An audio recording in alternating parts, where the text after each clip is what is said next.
The stories we tell are more than just fantasy. They shape and they mould, they inform our reality. The way that we think, the way that we act, the way that we show up in this world. Every choice that we make is related to the stories that we tell. Love stories, horror stories, stories of greed, stories of power that make us believe that we aren't in intimate connection with the birds in the skies or the fish in the seas, that we don't change with the seasons, that we don't grow with the trees. There's poison in our waters and the air that we breathe, the sickness, the illness. Can you feel the dis-ease? Well, if you can, then it's time to reimagine our stories, to let go of the antiquated, to bathe in the glory of the unknown, of the new, of the sacred, of the true, to tell tales of kinship between me, between you, between all life on this planet. This is what we must do. When they no longer serve us, our stories become worthless. We need stories from the heart. We need stories of service that redefine our purpose. So let's start with a blank page. Let's rewrite this age. Let our stories give us courage. Let our stories speak of change.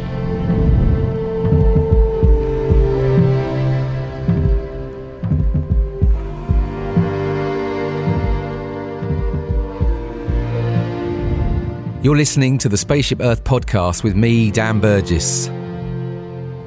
The story of Spaceship Earth is simple. We live on a life-giving rock called Earth, hurtling through space.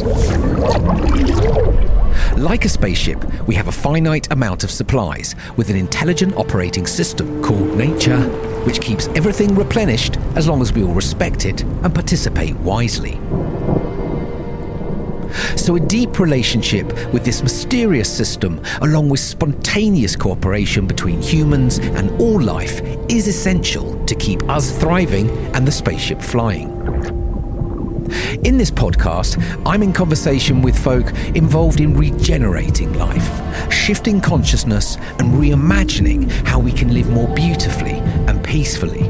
I talk with artists, writers, activists, designers, adventurers, healers, farmers, creative mavericks, and more.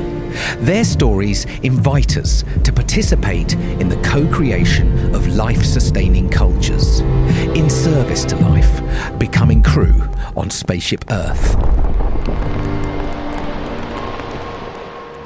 Greetings, Earthling. This is Dan. Welcome to the Spaceship Earth podcast. We really appreciate you tuning in and being here.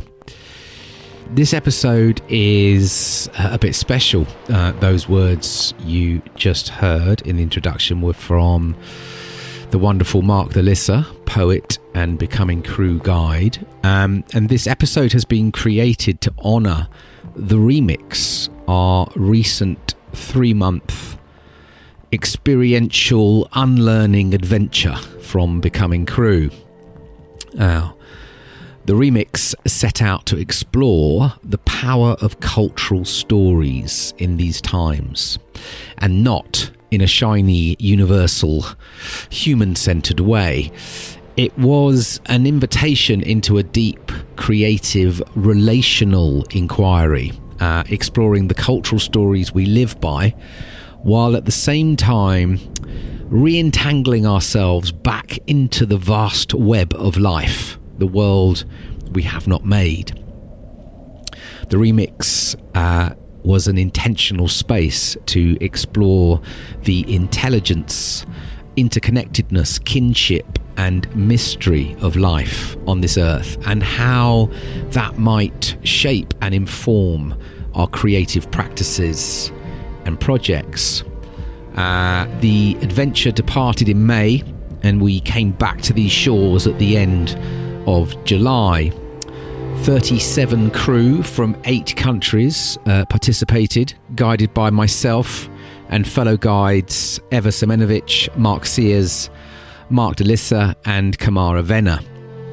We were joined along the way by 7 guest teachers at Bio Akomolafe, Paddy Lauman, Phoebe Tikel, Felipe Vivros, Jay Griffiths, Iski Britton and Sophie Strand. And together we weaved a peer-supported action learning community, cultivating deep entanglement practices with the more than human world in the places we call home, participating in creative challenges and experiments while considering how might our stories help to seed and grow life-sustaining cultures. Stories that help us remember where we come from. Stories that help us imagine what could be. Stories of endings and letting go. Stories of becoming. Stories that remix ancient and modern knowing. Stories of our entanglement with the great mystery of life. Stories for life. This episode is an artefact of that journey. It weaves contributions from guests, guides and participants. It's a memory bank for us to remember the wisdom, connections and learning we received. We hope that by sharing this, you too can receive a taster of the Remix Wonder. We're currently planning the Remix 2024. Register to our infrequent newsletter to find out about that. So, with that, let us begin and tune in to the vibes of the Remix 2023. You're listening to the Spaceship Earth podcast with my dad, Dan Burgess. We set sail metaphorically at the beginning of May, with Evva welcoming us aboard. In a moment, we'll do some introductions and we'll tell you a little bit about what's happening tonight. But in this moment, as we're gathering for the first time, I just want to invite us to be in the moment of being here and about to step into something and seeing each other for the first time. So maybe taking a look, like who's here, who's with me, who's beside me. Maybe taking a moment to also notice what's here for you in your body, what you're sensing, what you're feeling. The excitement, and giddiness, or nervousness, or maybe you're totally chill, and whatever it is, what is it that you're sensing? Because we are about to step into something together. So just want to mark that moment, or invite us to mark that moment.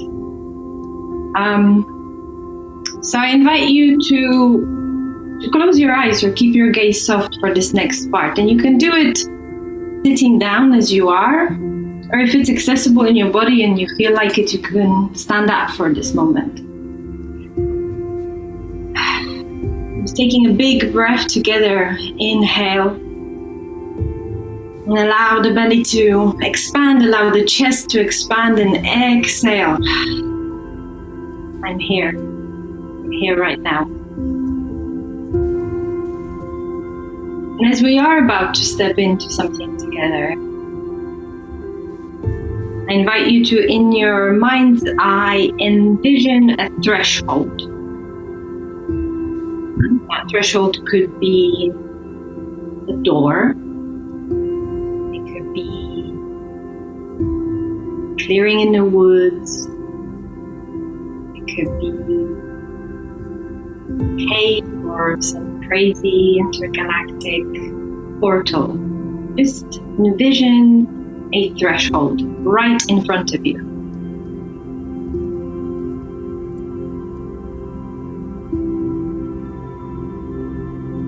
In a moment, we're going to step through that threshold together.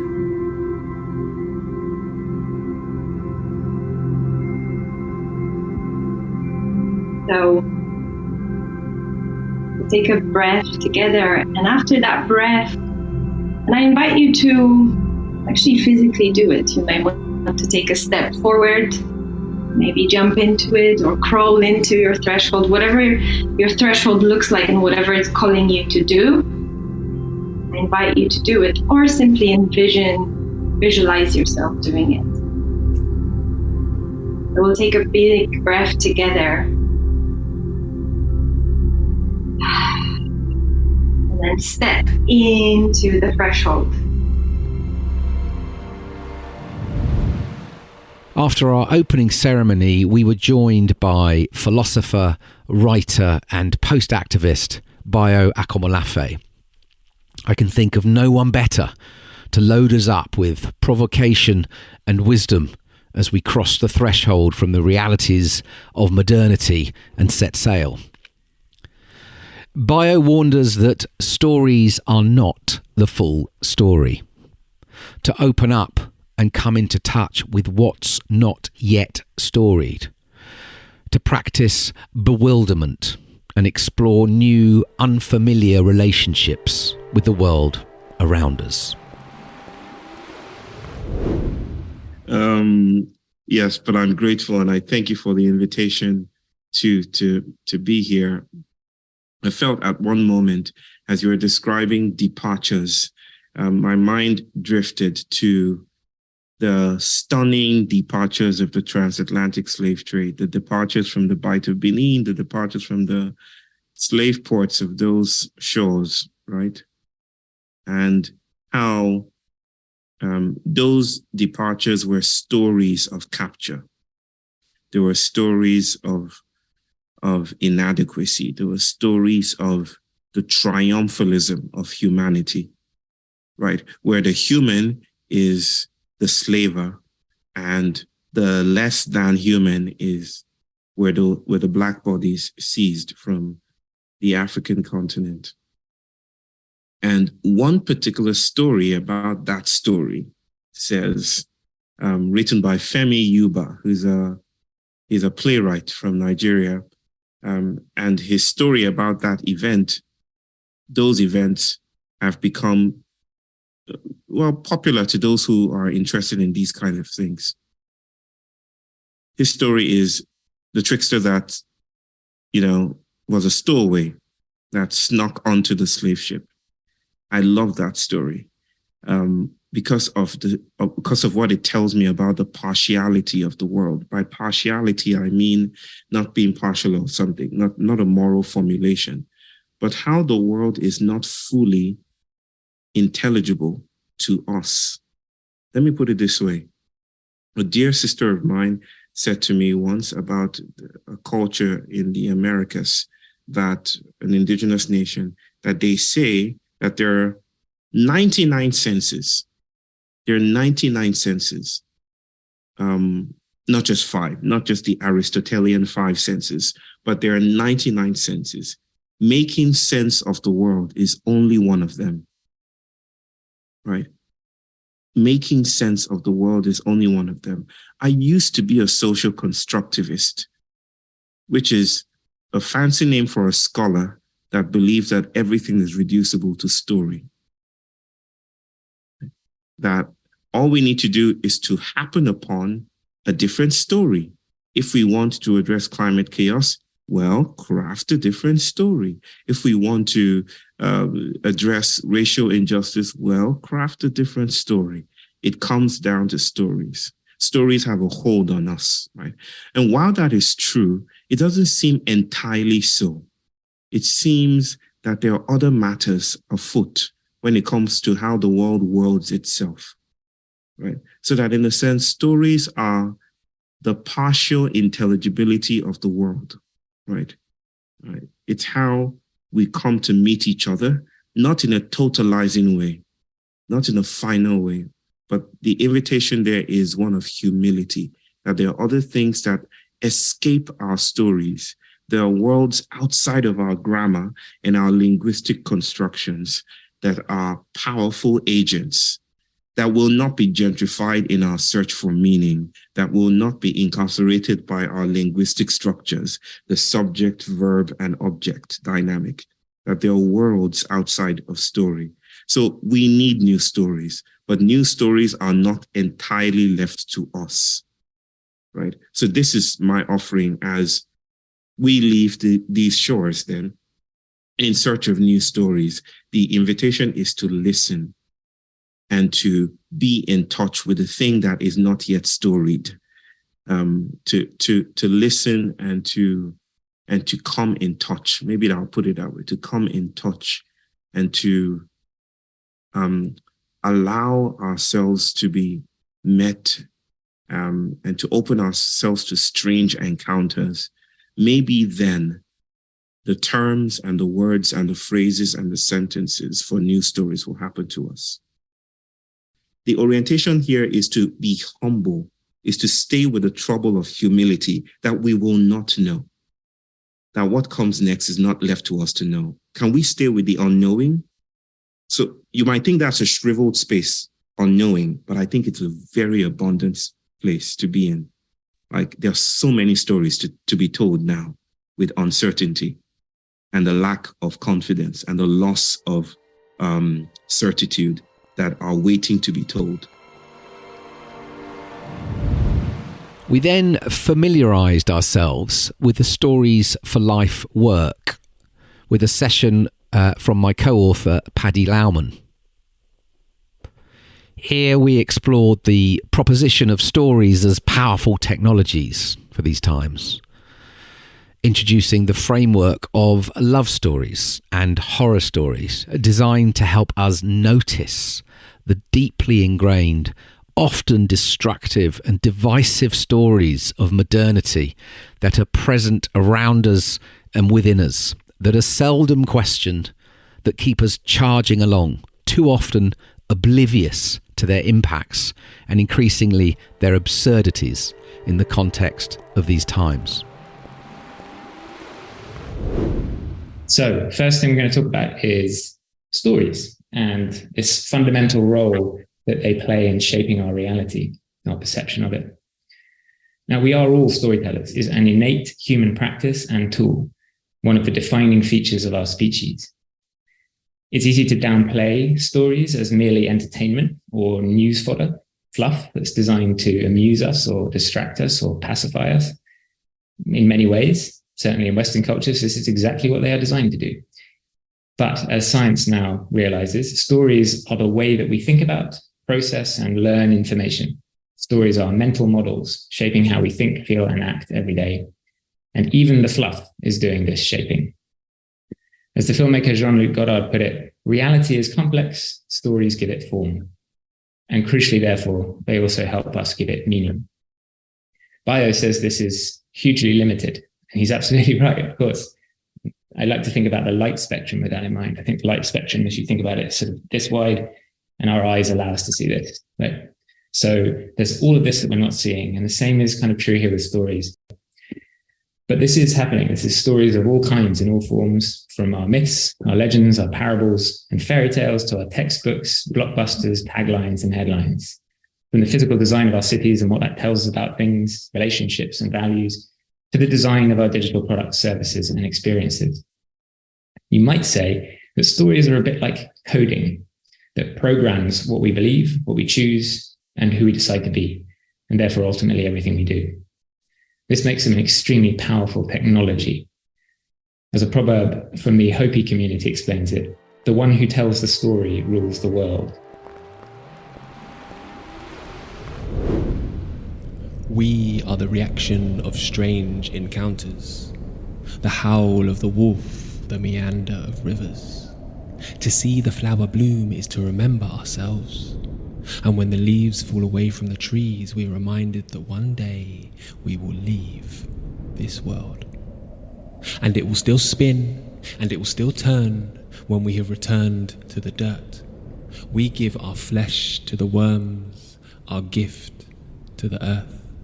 We are made and unmade, death and rebirth.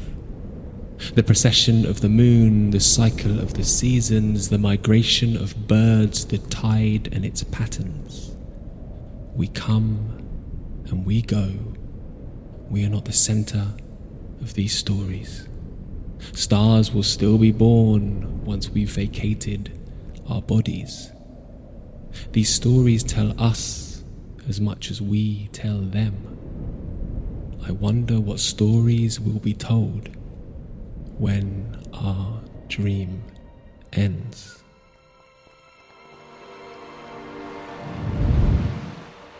We sat with renegade scientist, systems thinker, and imagination activist Phoebe Tickell and her moral imaginations work, which she has been growing through the mentorship of Joanna Macy. Phoebe invited us to consider how might our stories help connect us to all life and extend our collective circles of concern to include past and future ancestors and our more than human family. Yeah, so the name of the organization is Moral Imaginations, and what we're trying to do is cultivate a movement of moral imagination. And I start with that term, moral imagination, because when people hear the word morality or moral, they often have a bit of a flinch reaction, because it has strong connotations with Christianity, with a sense of black or white, what's right, what's wrong, being moralistic. And the way this term has come to mean so much to me and has been the term that I've kind of chosen to describe this work is that a couple of different things. One is imagination is powerful, but it can be used for positive or negative. So if we just talk about imagination without any bias, it's also the power of imagination that led us to create nuclear weapons on a vast scale. It's what's created, racial apartheid was also imagination. And the work that, my organization and this growing movement are trying to do is to use the power of imagination for the benefit and welfare of all beings, of all human beings and all non-human beings and future generations. And so there is a deep moral aspect to it, because it's about stepping up and acting for not just ourselves, but also the kind of whole, like the benefit of the whole. And included in that whole is people that you will never meet. And so sometimes when I'm working with a group right now in local council in Camden, one of the really powerful things that the cohort that I'm working with said was like, thing that really struck me is that the shift of mindset is to actually make decisions for people whose face I'll never see and who I'll never meet and who I'll never know, and who exist in the future, but we'll never meet, but I know that they're coming. I know that, they exist. And so that's where this term moral imagination comes from. In the world of ethics and philosophy, philosophers talk about the moral circle of concern. Who is part of that circle who we choose to care about? And I would argue, right now, when we do product design, when we do service design, when we make decisions of any kind, whether that's at the scale of a personal decision or a family decision or, a national level political decision, there are so many stakeholders who are not part of that decision. They're not considered. And it's just really obvious because, the non-human world is just not even considered. And so another really big part of my work, the moral imagination part, which I've just talked to you about, the other part, which again, I've just got to really hat tip to Dan, because it really crystallized in our conversation on Spaceship Earth, was this idea of imagination activism, which has really taken hold, and we've created a program around it that we're training council officers in the skills of imagination activism. But at the core of imagination activism is a reframe around activism. So activism in its traditional form is the kind of guilt and shame and blame and the kind of, talking to a corporate like that. My old programming as an activist myself was going, beep, beep, beep, beep, beep, you are really bad. You should feel really guilty. Basically, that whole concept of imagination activism has been like a reframe and a kind of, like an inversion of what it means to be an activist. There's a kind of departure that that I believe we really need to make at the moment from finger pointing, blame, shame, activism. And imagination activism basically invites people into a new form of activism, powered by imagination, powered by vision, and like kind of relentlessly, not like ungrounded optimism, but relentlessly kind of optimistic of like, we can and we must do our best with what we've got right now.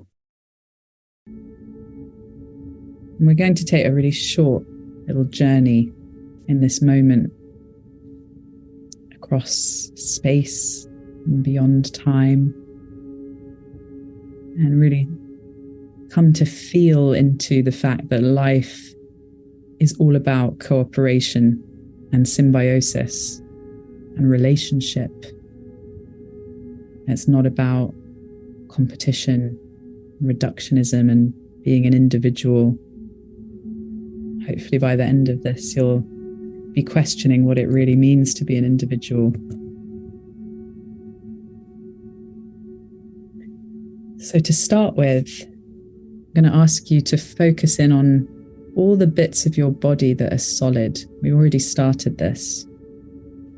It means the bits of your body that create resistance, the sitting bones on your seat, the heavy weightiness of your body in all its mass, all its bone and muscle and blood and all its heaviness. Because you are a body. You're not just a mind, ideas and thoughts and chatter. And if you want, you can take your focus to your teeth as a very solid part of your body. You can give your teeth a little greeting with your tongue. Run your tongue along your teeth. Just think of this actually like a bone, stone-like part of your body. And using your imagination, you can move in your mind's eye deeper into your body, to your bones, focusing on your rib cage,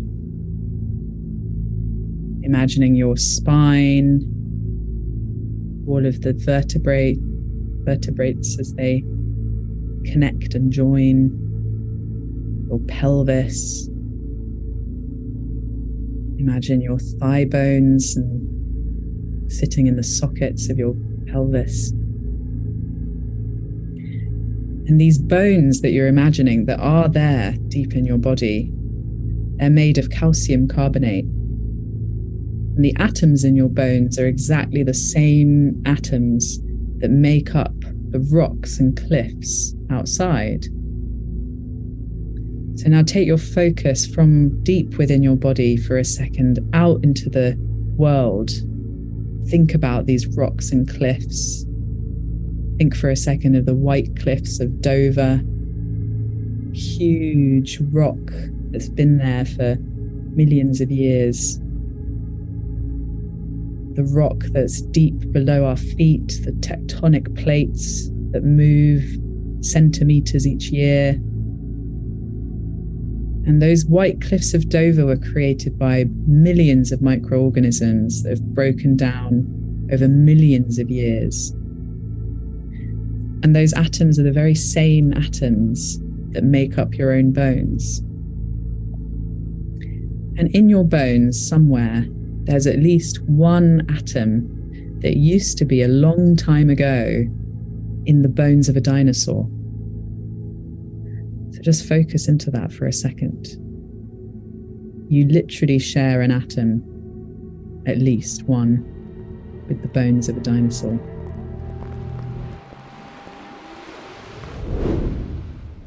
Who will speak for the earth, for the voices that go unheard, for the beings who do not talk in human tongues? Of the myriad of species, we are but one. Who will sing the song of the rivers? Who will articulate the utterance of the sea? Who will make known the murmur of the mountain? who will enunciate the whisper of the breeze.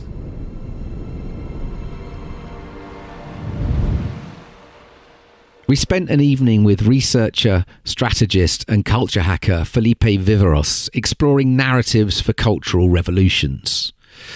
He encouraged us to tune in to the narratives and stories that shaped our younger lives, which for many of us was very difficult and brought up quite a bit of grief. We then went on to consider what decolonising and re-indigenising ourselves might involve.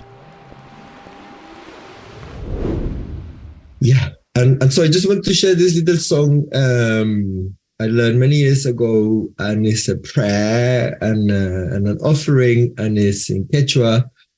It speaks of when we pray to Mother Earth, we remember our ancestors. With our home and our community, we give thanks for our precious existence. Pachamama muchana bin yuyarinchis mama taita wasinchis ta ayunchis tai munas kanchis kausai ninchis tai.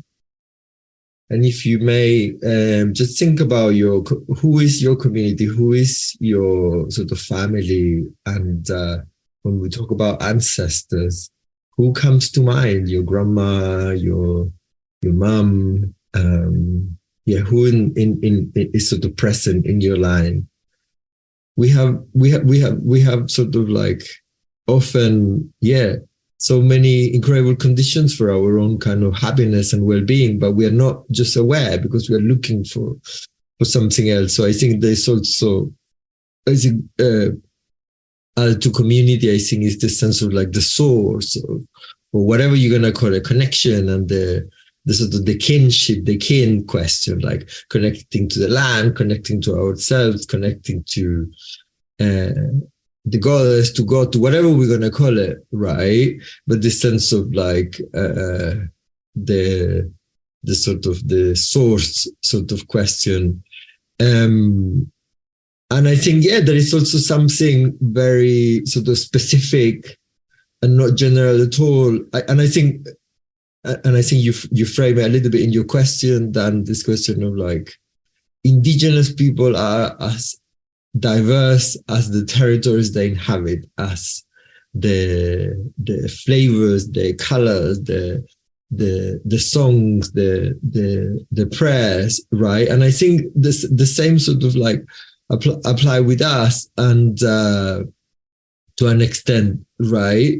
And I think part of sort of like the seeds in terms of practices, I think it's also being able to really find our own sort of unique voice and gift and sort of offering, however small or big or whatever, right? I think it's like the question is like how authentic it is, how we can constantly sort of like continue this process of becoming. And I think that's why I was also bringing Tyson Yunkaporta into the question, because the reality is like most of us live in cities, most of us have been colonized, most of us don't know our sort of ancestor past, whatever, 2-3 generations. There's been so much sort of severing, and that's, we are like colonized, our mind, our body, our land, everything is sort of being colonized, right? So I think there is also this question of how do we like and kind of like decolonization, that it doesn't sound very appealing. Right, sort of like, I need to decolonize myself. Great. No, you know, you don't have a t-shirt saying that, right? We are contextual beings, and we need to really understand, reckon, and acknowledge our realities, our context, and appreciate them with the contradictions, with the challenges, but also understanding who we are.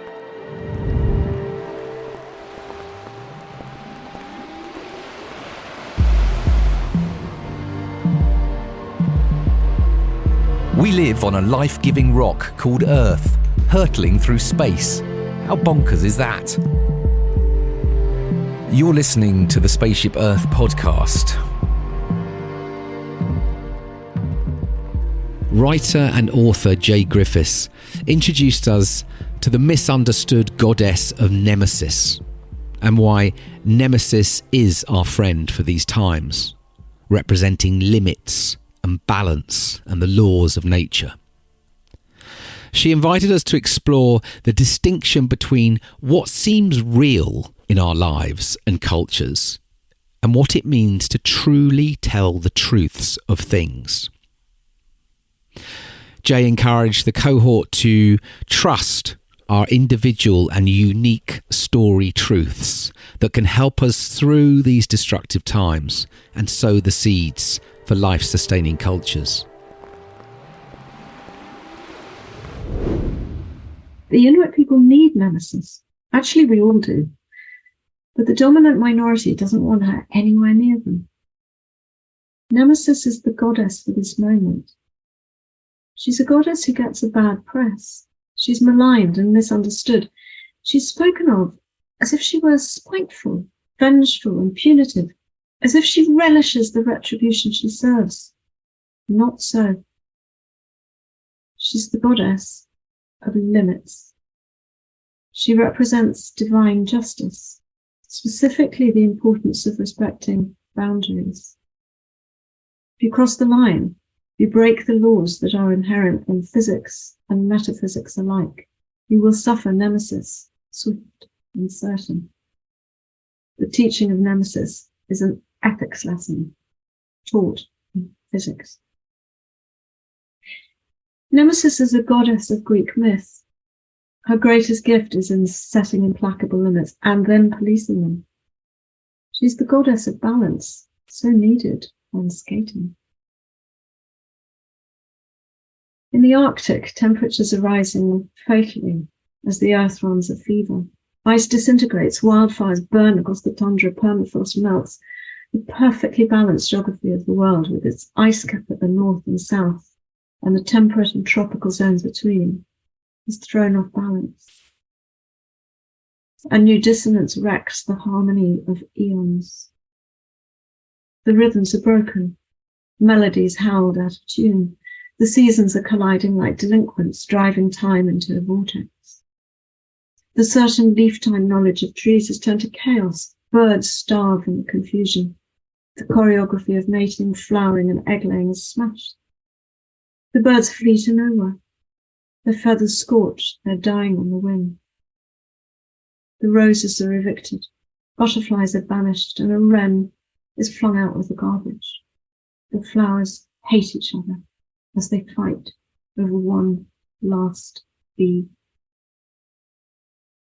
No one ever said we couldn't break the limits. No one said excess couldn't happen. No one ever said we couldn't act with the arrogance of hubris. But such transgressions are implacably punished. The laws of physics correspond to the laws of metaphysics. When mortals overstep the mark, they will be struck down. And justice is implicate with the laws of the universe. Even the sun must obey. For no one and nothing is above the fundamental laws of nature. Natural laws are divine laws. Nemesis is our friend. She knows how things function well and how they malfunction. Animals like Nemesis. The living world is desperate for Nemesis to tug on her bridle and rein us humans in a little. If they could speak, imagine how the polar bears would plead with her. Step in, ma'am. Please tell these humans their unbridled sense of entitlement is going to kill us. Whales would want Nemesis to right the sense of apportion that gives to the sea creatures a chance of living in their living waters. The Amazon and everything it sustains would have given anything for the principle of due and right apportioning. It could have thrived forever without this one crazed subsection of humanity who recognize no limits. Nemesis, though, is viewed as vindictive because modernity dislikes facing consequences, despises limits, loathes the idea of punishment and disdains boundaries. Collectively, we have come to feel entitled to live like gods, burning as much from the fossil fuel realm as we want, and heedless of the punishment it inflicts on generations to come and on the current generations of the unwealthy world. Because we don't like restrictions, we've turned a goddess of right limits and due care into a caricature of vengefulness. If I imagine Nemesis as a place, I picture the Arctic. It's a place of strict limit by virtue of the laws of nature. The limits of summer ice and winter sea ice dictate where people can travel, how they can travel, and if they can travel. The limits of temperature are the limits of life. If I hear the tone of voice of Nemesis, I hear the way Inuit people speak, strict with facts, rigorously honest. Life out on the ice depends on accuracy. Anything less is wrong and dangerous. And we're in a similar place in the world today. Ice is a good teacher. It teaches respect for the limits, the rules of safety, and for telling the truth. Yeah, I wonder, just quickly, as you've talked a lot, and you talk a lot about telling the truth, and I guess this group of us that are traveling on this remix journey are all working with our own stories, our own expressions, our own manifestations of these times, and coming at things from very different areas. But I guess we're sort of moving into, in these last 6 weeks of really sort of encouraging everyone to really, to work with their own truth, to speak to it, and not to hold back and feel that one's work is not enough, or do you know what I mean? And I wonder, as a writer that you are, whether you just had any words of wisdom or any thoughts just to leave people with, as particularly in this moment, as we're speaking to about this necessity to speak. Do I have an opinion? Yes, I do, Dan. What it is, and I hope this might be a relatively consoling thing, and a truthful one, is that sometimes when I've been writing, especially probably about 8-10 years ago, when I was just thinking, this climate situation is like, I have to write about it.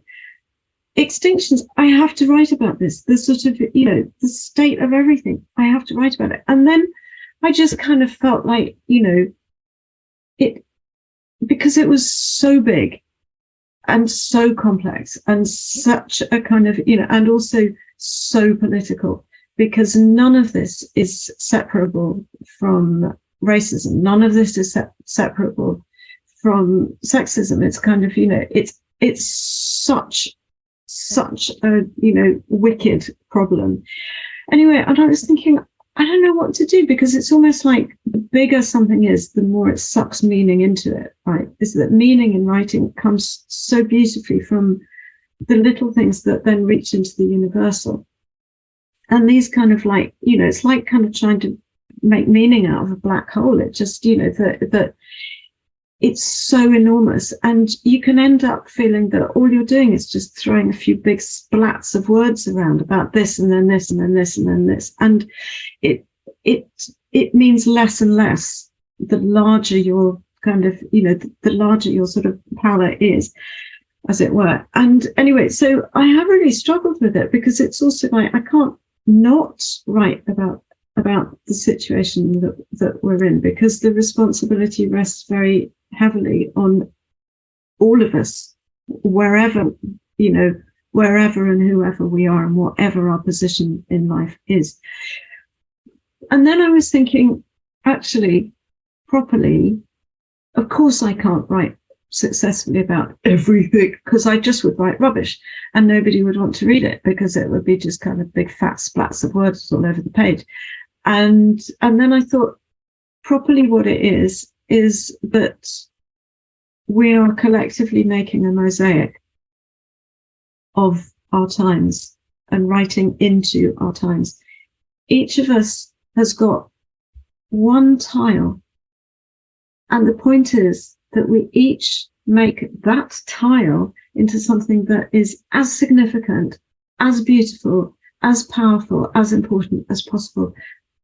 And don't worry that we can't each cover like the big, the everything. It's much more important to say kind of like, what is your tile? How are you responsible for your, not just, one's life, but very specifically our lives today, when they're kind of, when there has never been a time where social yes, in little pockets, but there's never been a time of such social responsibility with such consequence for so many people so far into the future. But it's just your tile that you have to be responsible for. And in a sense, as soon as I started thinking of it like that, I kind of felt like now I can write about it in a way that isn't big fat splats of words that nobody wants to read. So that's what I would say to you, is just, find your tile, work on that tile, and make that as significant and powerful as you possibly can. What will be our gift to the future? To the generations to come, what will be our defining feature? Polluted rivers, barren soil, plant life, animal life, insect and marine life all had less value than a barrel of oil. Deforestation, mass extinction. I'm sorry if this is too heavy to hear, but now more than ever it is imperative that we listen. How many harvests do we actually have left? And can we honestly tell our children's children that we tried our very best? What a lonely species we will be with quiet skies and empty seas. I can't imagine that our future ancestors will be pleased with this present. How foolish were they will say, those who turned away, and now we must pay the price. Instead of facing the truth, they chose to close their eyes. Our children will be grieving for this ruined Eden that we are leaving them. And in the end, our silence will become the ultimate act of violence. So what will be our gift to the future? What will be inherited by those who come after?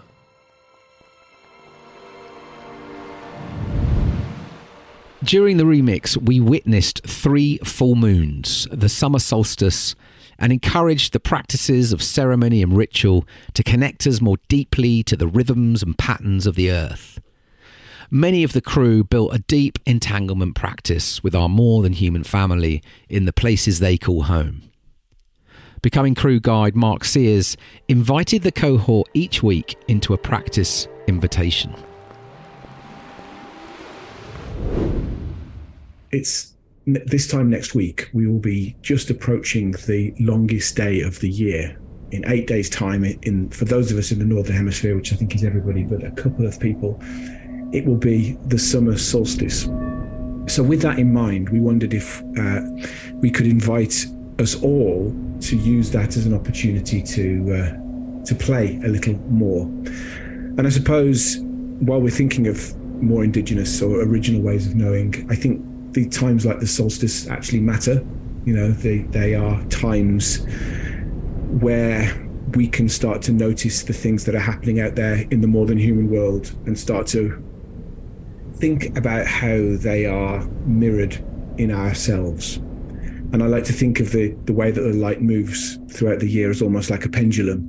And the pendulum has been swinging from the winter solstice, and it's now almost at its end point.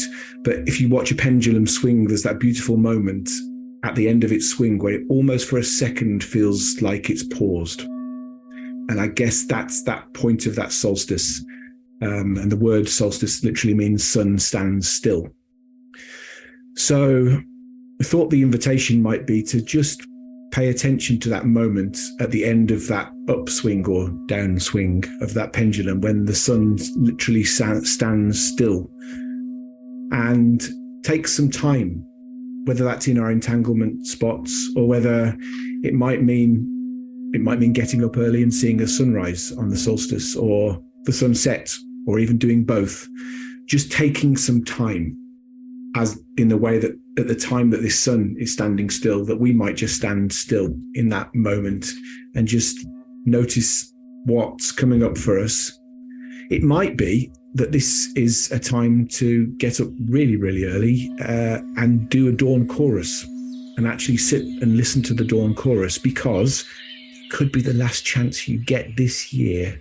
Because you may know, of course, but the dawn chorus will start to fade within a week of the summer solstice, because it's all triggered by the light, and the pineal gland in the bird's eyes will pick up the fact that the light is changing and starting to shrink again. And it knows that the pendulum swing has begun to swing back, and at the time the mating season is over. So the birds no longer need to sing to attract a mate. So now is the time, if you want to hear that ancient thing of the dawn chorus, that sound that's been traveling around the world since the time of dinosaurs. This is the time to do it. It means getting up probably in the 4s before 5 o'clock. I think I did a dawn chorus sit out this weekend, and I woke up at 4:25. So it's early, but it's worth it. It's really worth it. And I always feel the loss when it stops, sometime by the beginning of July. And I wake up early in the morning and the dawn chorus isn't there. And it's a source of sadness. So maybe it's a dawn chorus thing that's drawing your attention. And maybe another invitation might be to do a little ceremony under the sun as it stands still. And oftentimes it's fire ceremonies are associated with this time of year, for good reason, of course, with the sun. And it might be that you want to take a horror story, a story that you feel you're done with, that's reached the end of its pendulum swing. And the invitation might be it could be as simple as writing down that horror story and burning it in the fire, or it could be making something more elaborate that describes your relationship to that horror story. And again, ceremonially taking it to the fire and burning it. And it's this idea that we might then make space for new stories. So the love story counterbalance to that horror story that we might burn might be a love story that you feel emerging in you, that you might consciously take that space that you've created by removing of the horror story and burning of the horror story, that you might take an emerging love story and either literally or metaphorically or both, holding it up into the light so that it might actually start to see the sort of burning sun, the bright light of the solstice. So releasing something of the old and then making space for this new, shiny, different emerging story to happen. Eski Britton is a big wave surfer, scientist, author, artist, and social activist. She joined us and invited us to consider the water stories on this earth, our relationships with wild waters, the waters within us and around us. And she asked us to investigate, where even is my water, and begin a new relationship from there. I'm going to read then from that moment where it's also referred to in surfing as the washing machine.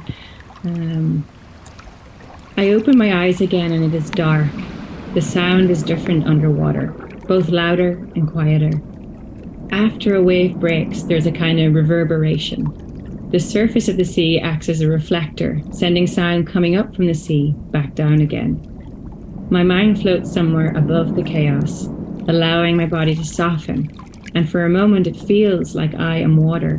I am part of this wave of energy. Like a frond of kelp swaying underwater, moving back and forth in rhythm to the breaking wave energy.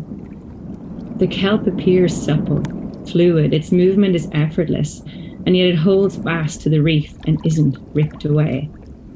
I let my body get pushed down a little deeper without pushing against the force this time. Down deeper it is quiet and calmer. The turbulence rips through my hair as I grip a stalk of slippery kelp and allow my body to be moved like seaweed. Instead of feeling exhausted and beat up, I feel charged by the water. Feeling the wave action pulse through me, Time also feels different, measured in the feeling of compression in the lungs, the jumpiness of my diaphragm contracting, demanding I pull fresh oxygen into my lungs and sending small convulsions through my body. Over time and with training, I've learned to listen and understand these familiar bodily signals, when to act and when to be still. I tilt my head back and see the underwater storm clouds dissipate as a milky light penetrates the churned white water. Gathering my feet under me, I push off the reef, rising easily as my lungs expand once again and my ears gently pop. My face breaks the surface, and the first thing I notice is the hiss of the foamy water around me as trapped bubbles of air crackle and fizz, an important part of the air-sea gas exchange. The burst bubbles release droplets that form a light, salty mist suspended over the surface of a wave. At first, the saltiness stings my nose a little before I feel my lungs expanding, inhaling more deeply, feeling my body fill with fresh oxygen. This salty, misty air is full of negative ions, oxygen ions produced from water molecules with an extra molecule attached. These are believed to alter our biochemistry and soothe our nervous system. Negative ions are found everywhere in nature, but are especially concentrated around breaking waves and waterfalls. They are the silent antidote to a life lived indoors, a space that is awash with positive ions wherever there are electronic devices, air conditioning, artificial lighting, office furniture, and cell phones. Breaking free from the watery belly of the sea, all my senses are heightened. The water tastes sweet from the river flowing into the sea, colouring it golden brown like tea, and it feels much colder. For a moment, all the world is sky and water. I quickly look over my shoulder to check for another wave that might be about to land on me, but the ocean is calm. I tug on the leash still attached to my leg and pull my board to me. A sense of relief washes over me, to feel its solidness under my body, keeping me afloat on the surface, allowing me to swiftly paddle myself out of the impact zone. But there is also a momentary and strange sense of separation from my full body immersion in the watery world below. Robert McFarlane writes about it in the context of landscapes and places held, hidden, or buried beneath the earth. But the same could be said for seascapes.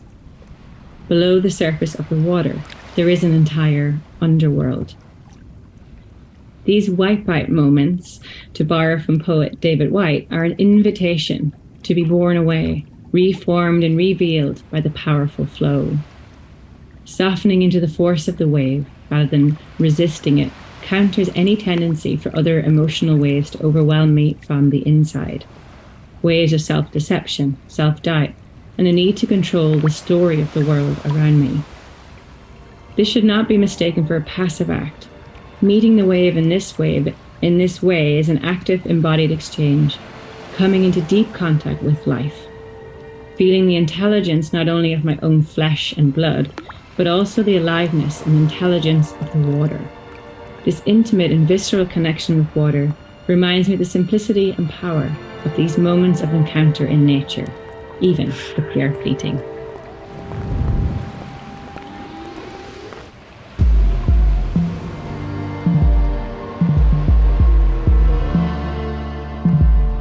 You're listening to the Spaceship Earth podcast with my dad, Dan Burgess.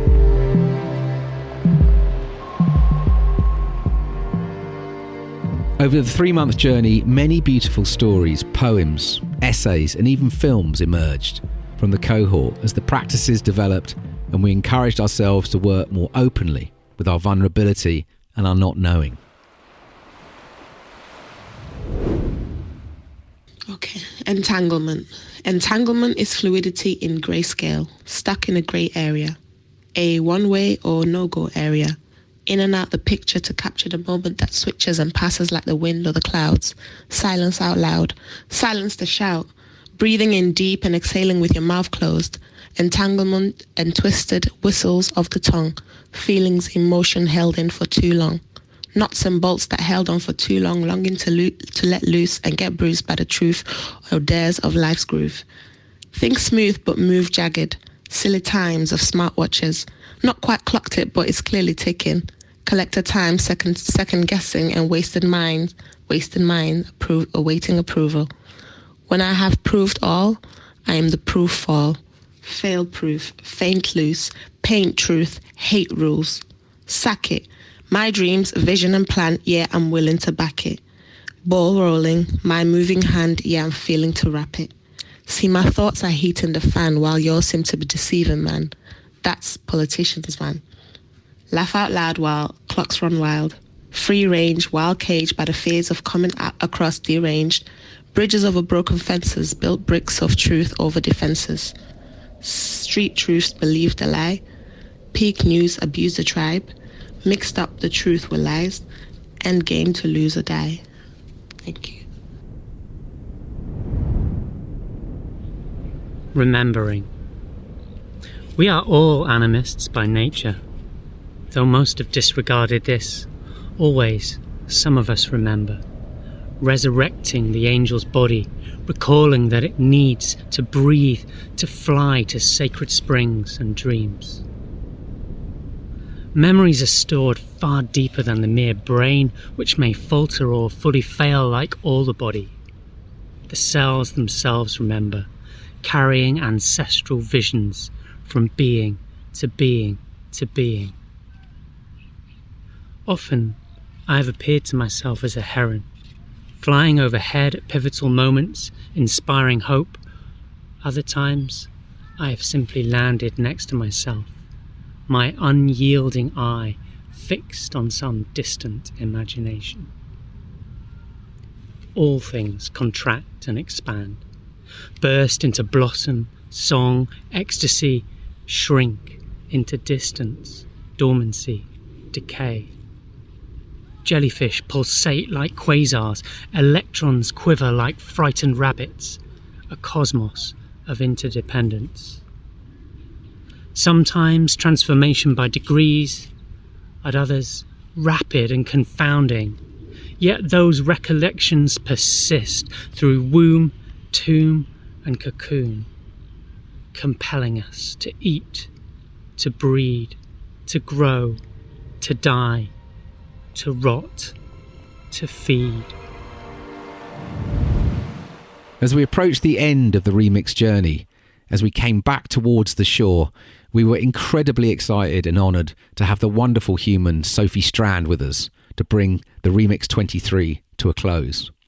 Sophie is a writer and author, and we believe one of the most courageous, generous, creative and important writers of these times we find ourselves in.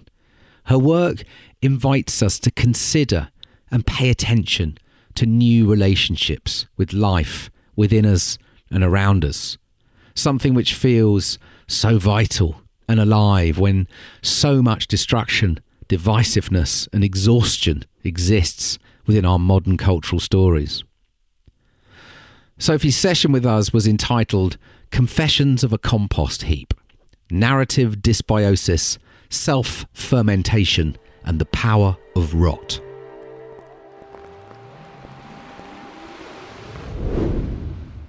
I only think at the interface where I rub up against and reflux into other beings and other people. You know, all intelligence is collective. It happens in between us interstitially. So it's not so much me, it's whatever extended mind we are all assembling here today. So that's more of what I'm interested in than any kind of special thing I could perhaps tell you from some atomized individuality. To kind of set us up inside of the compost heap, I'll offer a little bit of a personal reflection. So I am a writer. I'm mostly a lover. I'm not an expert. I approach things through the journey of love, not expertise.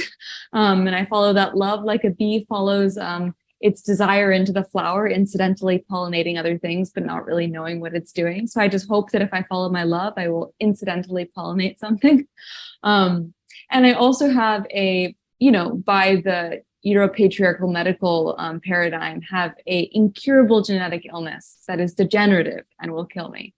And it was a long, meandering journey of misdiagnosis and mistreatment to get to the place where I even knew that. So when the culture that, where we are haunted by this almost Garden of Eden idea of a body that is whole, that is perfect. And if we are not slaving towards that whole body, optimizing ourselves currently, we're deviating. That in some ways that health has become what sin was during the time of Jesus, which is to miss the mark, that we must be constantly spending all our time, energy, money on proving that we want to become integrated and healed and whole. And so, of course, when I was finally diagnosed and told that I should just expect to rot and there was no cure, I was exiled from the dominant narratives. And I thought, what wholeness, what health is available to me? What does it look like to feel joy, to feel delicious and vital, even if I'm not necessarily following some narrative of optimization? And so I think I'll begin with this idea, which is we live inside a paradigm that thinks that you can clean things up. And it's a paradigm of wholeness and purity, that there are impure things and there are pure things. There's an inside and an outside, and there are boundaries that are very clearly defined. In a traumatized body, we oftentimes create survival mechanisms that try to make us feel safe. And in a traumatized culture that has been deracinated from its web of relationality and kin for hundreds of years, we also have a kind of traumatized response culturally of trying to understand what's safe, what's not safe. So it's created problems, but it's understandable why it develops. I oftentimes say that you see this schism between mind and matter following the Bronze Age collapse, following a moment where collectively people knew genocide, dislocation, climatological events, drought, famine, that people were traumatized. It was too painful to be in your body. So then we see the rise of Platonism. We see the birth of this kind of abstracted idea of self as not being matterful. And so I always like to honor that these are trauma responses, perhaps ancient, and then digested through our cultures over time and then taken to be the truth. But this culture thinks that we can subtract things and make them pure. We live in a culture of antibiotics. And I'm not talking about the drugs that are miraculous and often save lives and have saved mine, but it's a culture that believes that we can be against life, that we can reduce life to clean up life, that we can go into a forest and clean up the brush, and that will somehow reduce the amount of forest fires. Turns out it makes the forest fires much more likely. And our ideas of ecosystem management and of physical management oftentimes leave us much more open to infringement and disease. So our ideas of management and purity oftentimes have the opposite effect of creating dysbiosis. And I lived, a very physical reality of that, which is when I first got sick, I was misdiagnosed with Lyme disease. And I was treated with over 20 different courses of antibiotics, some intravenously. And so everything in my body, good or bad, was killed off many, many, many times over.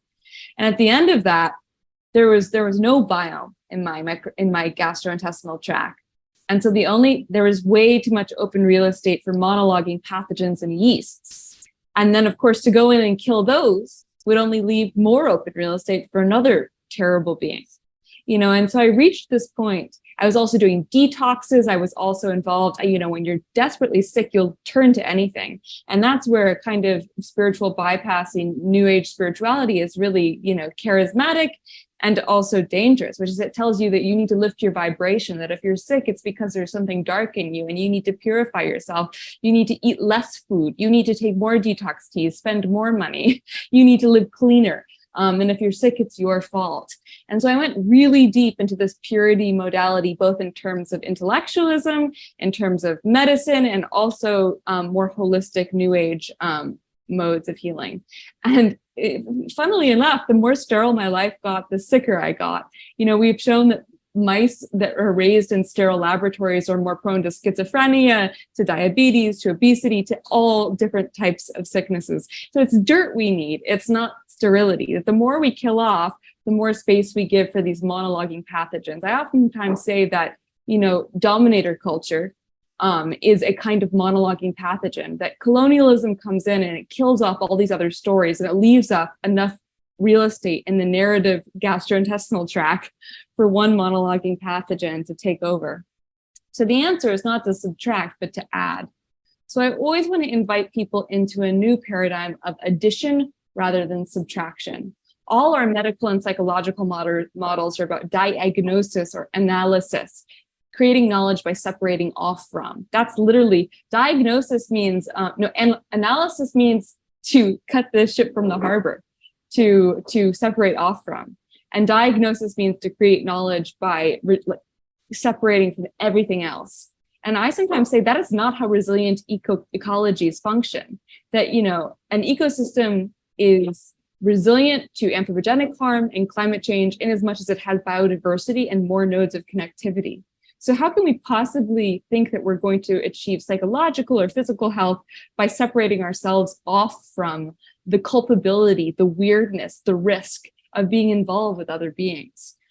So I always say I work by addition, not subtraction. I am a compost heap. And so very slowly in my own life, I came to this new identification with how to approach trauma and illness and illegibility and waste, which is what else can I add onto the pile that makes it into good soil? And what if I don't look at my own life as being some kind of thing that needs to be perfected? What if I'm only just trying to make good enough soil, stories that are unfinished enough, but vital enough that they can provide soil for someone else to come in and grow something? So can we melt our ideas of individual achievement, individual wholeness and health, and also this idea that we can remove the illness, the poison, or the toxin? Rather, can we plant so many things around it that some kind of anarchic alchemy happens, some kind of fermentation process happens, whereby we get a alcoholic beverage, or we get good soil, or we get some kind of kimchi? Can we create a more bacterially interesting narrative ecosystem?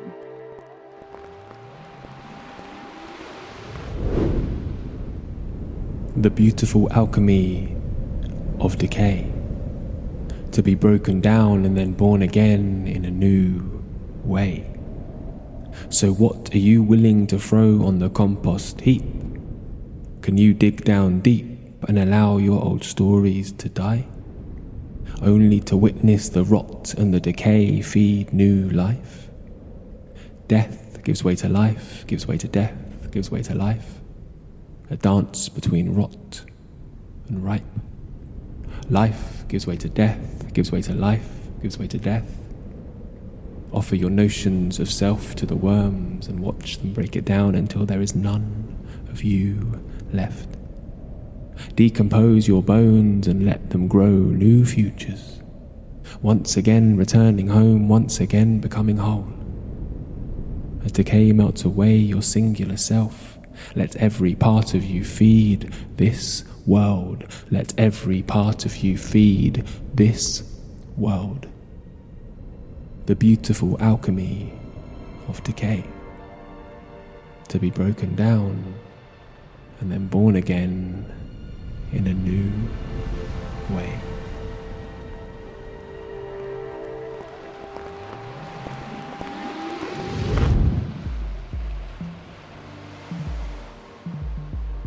So, I hope you enjoyed this remix audio artifact. If you're interested in joining us for the Remix 2024, do register your interest via the website, becomingcrew.com/the remix. I want to give a big shout to all the Basecamp crew for making the remix happen. Evva, Mark, Kamara, Seema and Simon. A big shout to Mark De'Lisser, whose poems you have heard throughout. Mark crafted these the day after each of our guest sessions. Big love and gratitude to all our guests, Bio, Paddy, Sophie, Phoebe, Felipe, Iski and Jay. And a huge thanks to all the amazing crew who signed up to take part in the remix. We learned so much from all of you and the ways you all showed up, the ways you stepped in and all that you gave. We're excited to see where you go next. You heard a few audio offerings from some of the crew, and these are credited in the show notes. Also, we'd like to say a massive thank you to Lankeli Chase for supporting the remix this year, for believing in what we are doing collectively, We couldn't have done this without you, so thank you.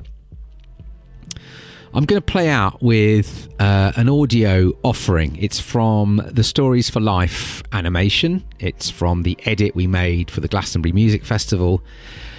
But before I do that, I'd like to invite you into a little thought experiment.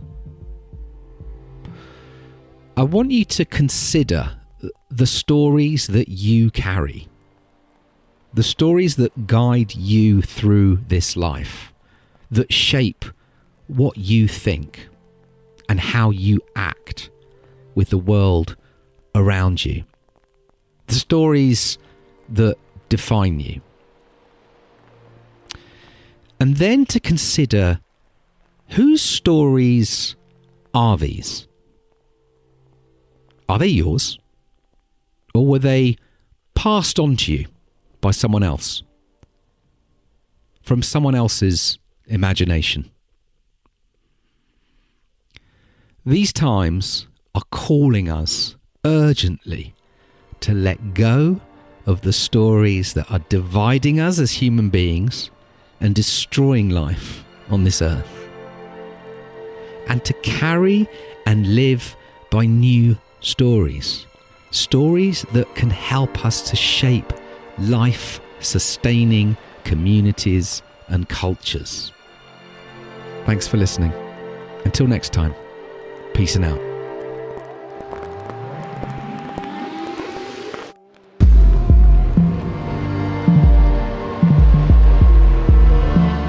If you've appreciated listening to this podcast, would you consider sharing it with a friend or leaving us a rating or review via your podcast provider? It helps more people to find us and we'd be most grateful. This podcast is created in service to life, for you. It takes time, funds and energy to make. If you'd like to contribute to the running costs, you can donate the price of a cuppa or a pint. Find the link on our website. This podcast wouldn't exist without the following crew: Charlie Shred, Audio Jedi; Semen Burgess, Engine Room; Willow Burgess, Jingles. Once upon a time, our ancestors acknowledged their intimate connection with the vast web of life. They lived in deep relationship with the more than human world, telling stories about nature as our family, our guardian, our guide. But then some of them imagined and created ways to control the natural world. This made them feel more powerful and superior to nature, separate from it. The more powerful they felt, the more disconnected from nature they became. And so they began to tell new stories about how nature is our slave, there to be captured and exploited. These stories spread and became common sense, making people feel separate, not only from nature, but from each other. But it doesn't have to go on like this. We can choose to live by different stories. Love stories about interconnection and interdependence. Love stories that measure success by well-being, the well-being of all life, including our own. Love stories that will lead us to reconnect and regenerate our relationship with nature and each other. We all have the power to tell these stories, to once again acknowledge our intimate connection with the vast web of life. Many of us are already telling these stories. Are you?